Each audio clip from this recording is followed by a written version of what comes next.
In a bustling city, filled with celebrations. The people are cheering loudly, as the air is filled with joy. A man in a suit of armor is seen riding on a horse, waving to the crowd. He was the hero of the people. The crowd shout hooray for the hero, as he rode past them. The town was called Iceguard. A child tells her brother to slow down. But he tells her to hurry up, as the parade is coming to an end. A figure appears in front of them, as the brother tells her that they should have rushed. The figure walks towards them, slowly walking by. The little girl asks her brother why he stopped walking, and turns to see what was beside them. She notices the figure carrying a sack, and whispers that the parade was over there, but her brother whispers to her, "Don't stare, idiot." Because that man was a dark mage. The little girl wondered about the dark mage, as they see him leave. Because he was cursed. A beautiful castle is standing on top of a cliff. A blonde lady is staring out the window. With her blue eyes she stares in the distance. Until she heard a loud noise from behind. She turns to see that the dark mage had entered the room. She calls out to him saying his name, Minold. He drops a helmet with purple aura around it, saying this was the last threat to Isgard. But before she could thank him, he cuts her off, saying he wants her to fulfill the end of her promise. Right now, he said, but she remains silent. Before telling him she remembered the promise and not to worry. The dark mage shows his face, as she calls him Kim Minjun. They appear in front of a statue. The lady thanks Kim Minjun for his service, but he tells her he dislikes her so much, that he could die right now. So the lady asks him, if he really wishes to return to his original world. Kim Minjun tells her yes. And to return him right now, as she had used him too much. She lets out a sigh, saying she would give him immense treasures if he stayed, but Kim Minjun tells her to stop acting. But she tells him she was sincere, so he stood up, asking what she could give him. This baffled her, as he continues to tell her that she just wants to use him as a slave. What will you give me in return? He says, looking at her. She continues to tell him whatever he wanted, but he asks her to bring him Korean fried chicken and jokball. These words confused her more. He starts to insult her about all the services here, making her feel bad as she tells him they will improve those things. So he continues to ask for things from Earth, till she yells at him to ask her for stuff from Isgard. She finally gives up, and tells him to start the ceremony. So they arrive at the original summoning room. She tells him to stand in the same spot from where he was originally summoned. So he stands there as a spell appears below him. She tells him that she will remove the protection of the saint first. He removes his gloves and stares at his hand, thinking of that spell as a leash to restrict him from fighting that woman. He was happy to finally be released. So she removes it. But as she removes it, she asks him why he wanted to give up everything, but he tells her to mind her own business. And if she was worried he might kill her. But she tells him she will accept it if that happens. She finally removes the spell, asking him if he wants to kill her. If not, she will start the next part. But Kim Minjun just looks at his hand. He remains silent as she tells him she will take away his powers. But he starts to grin widely. A spell grabs her by the throat. Kim Minjun was holding her up in the air by the throat. She asks him why he was doing this. He tells her he won't give up his powers, as he had worked hard for it. He releases her from his spell. She turns to him wondering what he was planning to do. And something shocked her immensely. Kim Minjun was able to open a gate with dark magic. She tells him to stop as he cannot attempt dimensional travel rashly, but he knew. Telling her that he had practiced this for many years, as he had reached the peak of his power, this shocks her. But before he leaves, he tells her he had something to show her. I think it was a middle finger or to eat poop or something. He leaves through the gate as she tries to stop him. The gate releases a bright light as Kim Minjun finally leaves Isgard behind. The gate closes and slowly disappears in front of her. She slams her fist, saying if he thinks she enjoys this. We arrive in a place with modern buildings. As a light appears, shining brightly from within the room. Kim Minjun had appeared in the room. He breathes heavily, gasping for air, thinking about how hard it was for him to travel through dimensions. He grunts as he stands up, remaining silent, until he sees his phone on the table and grabs it. He had missed the feeling of a phone turning on a game that he knew. "I've finally returned from that hellhole," he shouts and laughs, while holding his phone. But a network error appears on his phone. Soldiers are seen running. They take cover behind a wall. The lead man asks the others if what they tracked was here. They argue about why the army sent regular men such as them here. The captain breathes heavily, signaling the others. They rush to move to their target, aiming his rifle to spot the target. But something alerts him. Kim Minjun was walking, thinking it's been 2 years since he was summoned, but currently had no internet to use in the neighborhood. He waves the phone around, wondering why the internet was down, and why a single store isn't open. The soldiers stare at him, wondering why a civilian was in a restricted zone. They call out to Minjun, asking him to walk to them. But he just stares at them, wondering why soldiers were in a civilian area. He believes that the training must have become more hardcore, and tells them sorry he was just passing through. But one of them yells at him, "Young man, run!" Kim Minjun wonders why as a huge wolf appears behind him. He turns slowly to see it. As the wolf leaps to him, he wonders why the stupid wolf was doing this, preparing his fist. He realizes something was wrong with his demonic energy and that it was gone. But he still smashes the wolf's head into the ground. Plot armor, lads. The soldiers are shocked to see this, as he calls it stupid. Kim Minjun kills it. Even without his demonic energy, he was still as strong, as he recalls the strength training he received in Isgard. But something was bothering him, as looks at the monster, wondering why it was on Earth. He stands up, turning to the soldiers as they tell him not to come close. Soon, he was in a military vehicle as someone tells him he could have gone to jail for doing that.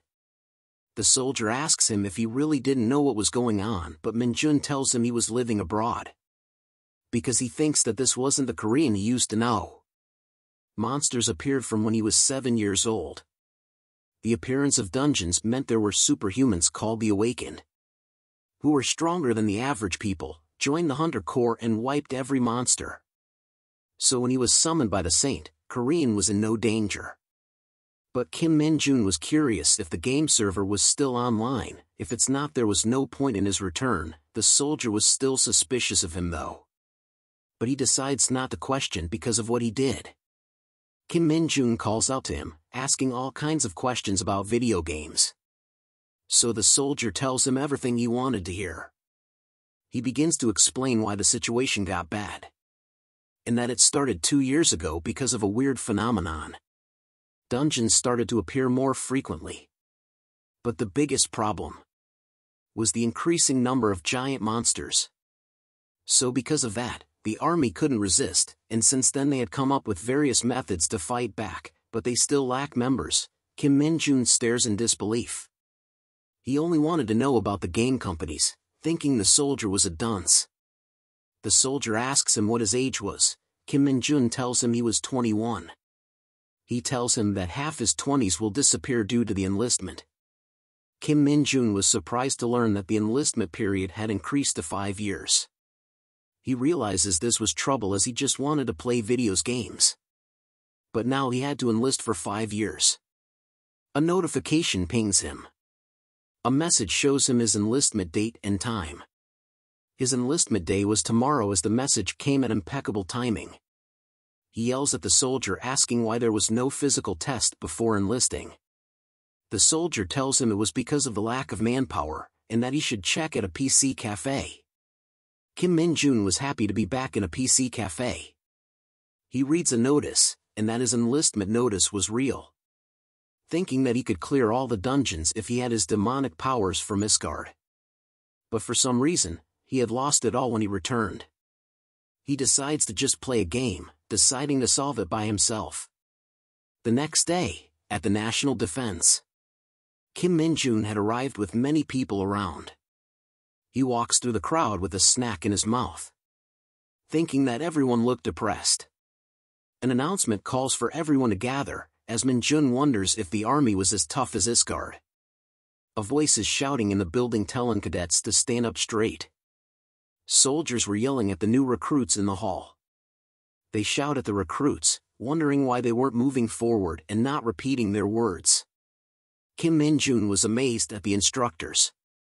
He recalls Isgard's instructors hitting him for not responding, and that these instructors were nice. Kim Sang-soo calls everyone to attention.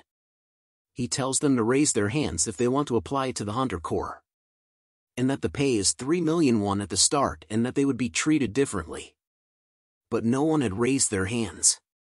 The commander was disappointed in seeing this, telling them not to worry. But a single hand was raised in the air. The instructor tells Kim Minjun to step forward. He braces into the ground, breaking it, and leaps from the crowd. The instructors look up in shock at Minjun. He lands loudly in front of the commander, telling him that Kim Minjun would like to apply to the Hunter Corps. Back in the northern region of Isgard called the Forgotten Canyon, deep within the mountains there is a cave.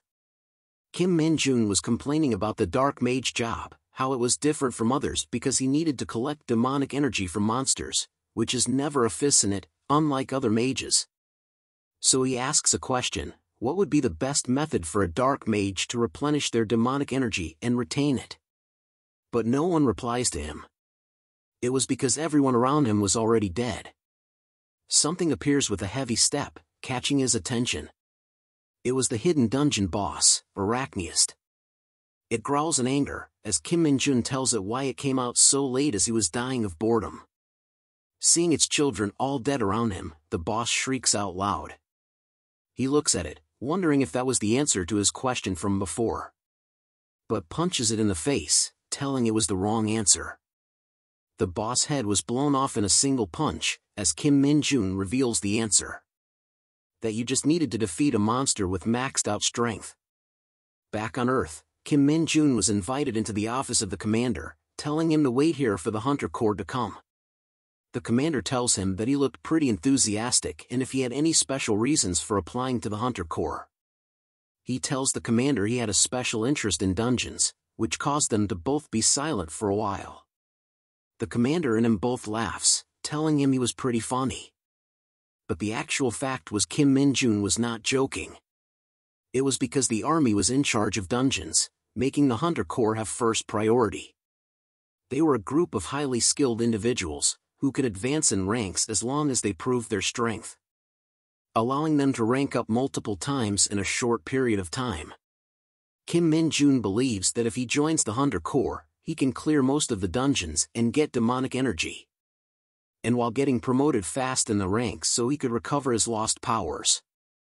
He laughs and smiles thinking of that, as he plans on achieving high ranks to have a high salary and be a hero to the people as well. Someone knocks on the door. A member from the Hunter Corps had arrived. It was Sergeant Lee Sung-go. The commander tells him that Kim Minjun was the new recruit, as Minjun wondered why the commander was talking formally. Sung-ho asks Minjun if he really had powers. If so, he could open the status window and to tell him all his stats. Minjun was annoyed at him but was familiar with the status window, as he used it back in Isgard. He calls out to the status window, but is disturbed to see what came out. Sung-ho tells him to hurry up and tell him what he sees. But Minjun hesitated to answer back to him, as he slowly tells him that there was an error with his status window. Sung-ho was getting mad at him, thinking he was messing with him. We arrive at the Hunter Corps training center. The battalion commander greets someone, saying it has been 10 years since he last saw the person. It was Hunter Sun Yunseo. He tells her to take a seat first, but she tells him she was a recruit, and that she didn't need special treatment because of her father, during her training period. But he laughs at what she says, telling her that this was for a different matter. She blushes as he tells her that the Hunter Corps is not an easy organization, and would not give special treatment to anyone. He just wanted to give her a few words of encouragement, as she was a renowned rookie that enlisted. He thanks her for choosing to be a soldier instead of an executive, as few made the same choice. She thanks him for the encouragement, but still felt embarrassed. He notices a vehicle approaching the training center, telling her that he received a funny report earlier, and that she will be getting an interesting comrade, asking her if she wanted to visit him together. We arrive at another building, guys. Kim Minjun looks up, amazed by the place. He looks around, wondering how much money they spent on the facility, as it was no joke. Sung-ho tells him not to get excited, and that he would test him personally because he was a special case, based on orders from the head office. Minjun was mad at how he talked to him. He continues to tell Minjun that the test will reveal he was a liar and he would be sent to the military police. Minjun thinks of him as being stingy and asks what was the test. Sung-ho taps on a red rock, saying it was this. If he manages to move this even an inch, he will pass. 10 minutes was given for the test. The red stone was created from dungeons. It is incredibly dense and heavy for its size, and very hard. At this size, a recruit would not be able to move it. Minjun walks past him, saying the test was too simple. Sung-ho thinks of Minjun as one of the trash people who tried to take advantage of the Hunter Corps with weak skills. Thinking back to when Minjun leapt 5 meters in the air to the podium, it was bullshit, he thought. The commander and Sun Yunseo had arrived. He explains to her that Minjun showed great physical strength but had an error when opening the status window. Further telling her he had never seen such a case before, and had high hopes on this unique person. Minjun looks at the red stone, thinking that he saw it strewn all around Isgard dungeons, and was a ridiculously heavy mineral. But he smiles, as he knows that this size, he can easily push it away. Swinging his fist back. The commanders and Sun Yunseo looked confused at what he was doing. But Minjun wanted to strike it, thinking there might be demonic energy inside it. Slamming his fist straight into it, causing a loud sound to be heard. Smashing the red stone into multiple pieces. He laughs, saying it was too bad there wasn't any inside as pieces of the red stone fly everywhere. What a monstrous bastard, Sergeant Lee thought to himself, completely shocked by Jun's prowess. The first day of training begins with recruits Nam, Hayek, and the rest clearly struggling. They are running up the stairs, and Hayek's internal thoughts are scattered due to fatigue. He realizes that training wouldn't be ordinary, even before enlisting in the Hunter Corps. Trying his hardest to maintain his strength while climbing the infamous 6,000 steps, he knows he must train intensely for 4 weeks before participating in actual battles. From the very first training session, they weigh themselves down with sandbags and climb the notorious steps. Hayek, obviously not having a great time, refers to the instructor who keeps checking their finishing times. This instructor is none other than Sergeant Lee Sumo, known as the Devil Instructor. Despite enduring the harsh training, Hayek realizes that it only increases their stats slightly before being thrust into battle. Meanwhile, Jun is having the time of his life during the training, effortlessly progressing. He feels light on his feet and loves the simplicity compared to his experiences in dungeon dwelling. Wearing the military uniform of the Hunter Corps suits him perfectly, and he relishes the food served in the mass hall. The recruits follow a strict routine, waking up at 6 a.m., having breakfast at 8:30 a.m., and training until lunch. Afternoon training continues until dinner, but the most cherished aspect for Jun is the free time at night. Inside the facility, there's a PC room where they can indulge in gaming or any other activities during their free time. It's like living his dream, getting paid, being well fed, and having time to exercise and play games. As Jun rushes up the stairs with great excitement, the others stare at him, perplexed by his speed and energy. At the top of the 6,000 steps, Sergeant Lee stands, hearing the rapid footsteps and seeing Jun approaching. Kim and Jun, who is this guy? It usually takes an average recruit at least 1 hour to climb the steps. How has he done it so quickly? Sergeant Lee wonders silently. However, Jun seems disappointed and questions the sergeant about an outing pass mentioned earlier. When he confirms that they would receive an outing pass if they finish in less than 30 minutes, Jun receives his pass without further response from the sergeant. Contemplating where to use the pass, June becomes the first recruit ever to achieve such a feat, finishing in a record-breaking 21 minutes, 1 second, and 43 milliseconds. High stats and strength alone aren't everything in the Hunter Corps. The most crucial aspect is the ability to react to monsters. Sergeant Lee begins to see the potential in June and decides to pay close attention to him from then on. In the common room, the recruits have existential crises, worrying about the continuation of strict training regimens. Hayek, excited by his improved stats, congratulates June, causing excitement among the other recruits. They all start checking their stats through the status window, while June wonders why they're getting so excited over a single stat point. He recalls his training days in Iskard, where his stats would increase by 10 each day through intense physical beatings. Other recruits engage in conversation, asking June about his outing pass and expressing admiration for his effortless climb up the stairs. Feeling valued and accepted by others, something he had never experienced in Iskard, June appreciates the communication and enjoys the camaraderie.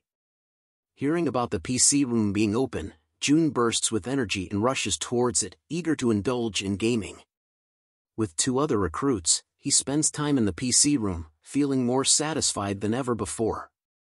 Looking at the time, 9 p.m., June realizes that he'll get at least 2 hours of sleep after gaming, a luxury compared to his maximum 1 hour of sleep in Iskard. As June immerses himself in the game, the other recruits in the room stare at him, wondering why he's still playing that particular game. While the training continues, Sergeant Lee focuses on training the soldiers to run consistently at a maintained speed. The recruits appear exhausted, but they persevere. Sergeant Lee threatens that those unable to complete 40 kilometers in 2 hours will not receive breakfast. Meanwhile, June showcases his abilities, sharing that he achieved 10 max levels the day before and feeling no fatigue after the run. When asked about his lack of sweat, June casually explains that it was merely a stroll for him. A recruit questions if he spent every night playing games except for the 2 hours of sleep, considering him a monster. June jokingly spills water, causing the recruits to gather around like baby birds being fed in a nest. The recruits' lack of enthusiasm disappoints Sergeant Lee, who screams for attention. He expresses his disappointment in their frailty, stating that half of them won't survive a month after deployment. With a grim expression, he announces the final stage of training, known as the dungeon adjustment. Explaining the concept of transforming dungeons, he describes how they become a great training facility where recruits face various environments. The dungeon adjustment is notorious for its extreme difficulty, and the recruits are scared. However, the lieutenant prefers maintaining tension, handling recruits like racehorses, disciplining them when necessary and rewarding them appropriately.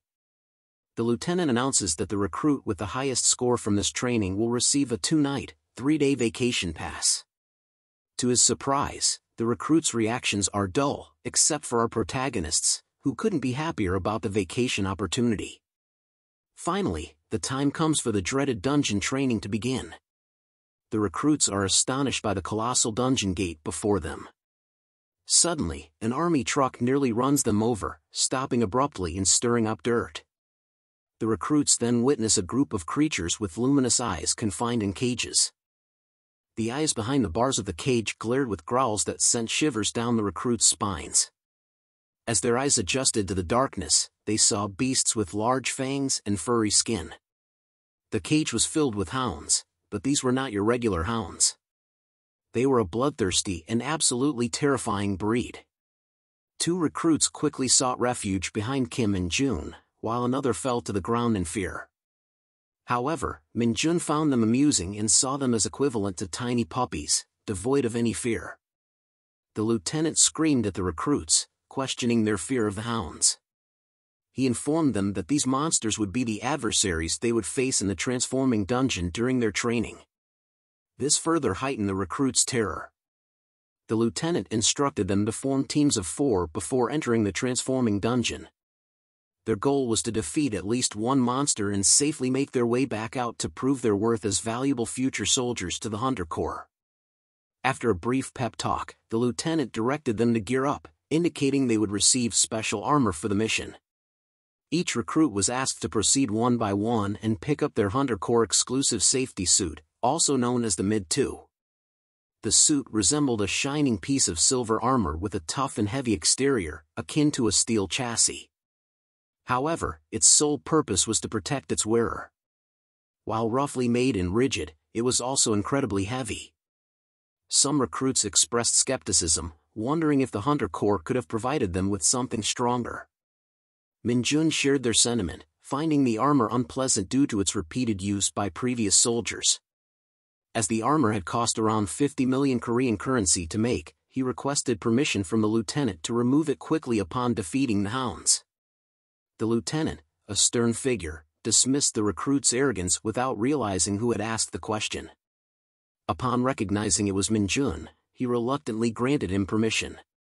The lieutenant reminded Minjun of the team training nature of the transformative dungeon, emphasizing the need to prioritize the safety and success of the entire team. Minjun, aware of the other recruits' lack of competence, devised a plan to teach his teammates how to defeat the hounds. He explained that when the hounds leaped to attack, they should grab their legs and snap their backs. If that didn't prove fatal, they should fold their backs in the opposite direction and rip them apart. Minjun's face radiated excitement as he shared the gruesome details of his plan, but his fellow recruits appeared unamused and tired of his cockiness. Ignoring their expressions, the lieutenant commanded the release of the hounds from the cage, and they immediately bounded out, growling and drooling with ferocity. Their sparkling white eyes had a blinding effect on anyone who looked into them. Astonishingly, the hounds bypassed the recruits and made a beeline for the dungeon, leaving the recruits bewildered. Minjun clarified that the hounds recognized their home and instinctively gravitated towards it, having been captured for a while. Understanding this, the recruits pondered how Minjun possessed such deep insight into the psychology of the monsters. However, Minjun yearned to share his experiences in Isgard and reveal that he used to be a dark mage. Yet, he understood he couldn't divulge this information at the moment. The lieutenant reprimanded the recruits for laughing and joking during the holy training rounds, prompting them to brush off the conversation. However, the lieutenant decided that Minjun's team would be the first to enter the dungeon. With the wave of his red lightsaber-like signaling device, the sergeant instructed the team to enter the dungeon. The four boys commenced their walk toward the depths of the dungeon. One among them wore a determined expression, while the other two seemed deeply worried about the future. Minjun, on the other hand, was simply thrilled to finally get things started and couldn't wait to remove the heavy and dirty chest plate that burdened him. The only commonality among the four was their prominent ears. The lieutenant picked up his radio and contacted the instructor team waiting inside the transformative dungeon in case of any unforeseen danger. The observer responded, confirming the team's entry, while spectating alongside a corporal from a concealed spot within the crystallized walls. Among the instructors on protection duty, the devil instructor, whom all the recruits despised, was surprised by Minjun's presence, wondering about his prowess. Minjun had consistently scored well during training and demonstrated commendable performance over the 4 weeks. The question on the instructor's mind was whether Minjun would continue to excel in the dungeon. As Kim, Minjun, and their team ventured deeper into the dungeon, the bloodthirsty hound eyes watched from the crevices in the walls, patiently waiting for the perfect moment to strike. Minjun, seemingly aware of their presence, contemplated how to dispatch them effortlessly with a flick on their foreheads. However, he realized he couldn't complete the exercise alone, as it was a team effort. His teammates needed to contribute to earn stat points. Minjun warned his team that the hounds were about to attack, but their surprise overwhelmed their ability to react, and they began screaming in fear. Taking the lead, Minjun stepped forward as one of the hounds rushed toward him. He swiftly dodged to the side and landed a punch on the hound's head, instantly killing the creature. Meanwhile, another recruit was pounced on and bitten by a hound, locking eyes with Minjun as he screamed for help. Minjun rushed to his aid, kicking the hound away, causing it to collide with a wall and meet its demise. Minjun assisted the wounded recruit and realized the situation was more dire than he initially thought. Assuming the role of a battle instructor, Minjun explained that they must fight back to avoid being overwhelmed by the hounds. He emphasized that the hounds would perceive their fear and consider them easy prey if they didn't retaliate. With their numerical advantage, the recruits could overpower the hounds. Shouting instructions, Minjun directed his fellow recruits to put pressure on the remaining hound, and together, they attacked with Minjun guiding their actions. Hidden instructors within the dungeon's crevices were shocked to witness this display, observing Minjun's attitude and exceptional leadership skills, leaving them wide-eyed and baffled. The recruits overwhelmed the hound, bringing it down. The instructors began to formulate conspiracy theories, wondering if Minjun was a secret instructor deployed without their knowledge. They analyzed the team's scores, with Minjun inevitably scoring the highest due to his physical strength and leadership abilities. While the rest of Minjun's squad would likely receive average scores, the squad celebrated and breathed a sigh of relief, knowing they had conquered their most daunting challenge thus far. The instructors emerged from their hiding spots, commending the recruits on their performance and instructing them to follow back to the exit. Curiosity piqued, Minjun questioned the presence of the instructors and teased them about his expectations of receiving a vacation pass or a high score. He playfully remarked on their apparent concern for the recruits while maintaining a tough exterior. The light-hearted banter continued as they made their way toward the gate. Suddenly, the ground beneath them began to shake violently, causing alarm among the recruits, who feared it might be an earthquake. Minjun reassured them, explaining that the transforming dungeon was undergoing its transformation process and that there was nothing to worry about. However, the instructors started to panic, and the recruits were astounded as they witnessed the dungeon's entrance door shrinking before their eyes. The recruits also begin to panic as the dungeon door closes. The instructors try to contact the lieutenant through their radio, but it seems the radio is dead due to the dungeon transforming too fast. They had over a month before the internal structure of the dungeon would change, but this unexpected occurrence significantly altered the situation. The instructors decide not to dwell on the current issue and lead the recruits to a safe space to wait it out. They explain the situation to the new recruits, who are terrified and on the verge of panic.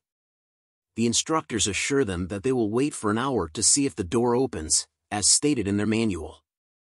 They comfort the recruits, who breathe a sigh of relief upon hearing that the Hunter Corps is likely assessing the situation from the outside and that the lieutenant will take the necessary steps to ensure their safety. However, Minjun suspects that the instructors are trying to keep the recruits calm because they wouldn't have conducted training exercises here if they had known about unexpected situations like this. He understands that this is an extraordinary occurrence, and an enclosed dungeon with a closed exit is an ominous sign. Minjun ponders if the dungeon has transformed into an enclosed dungeon, which would make defeating the monsters within more challenging. Meanwhile, the instructors attempt to discuss their situation privately.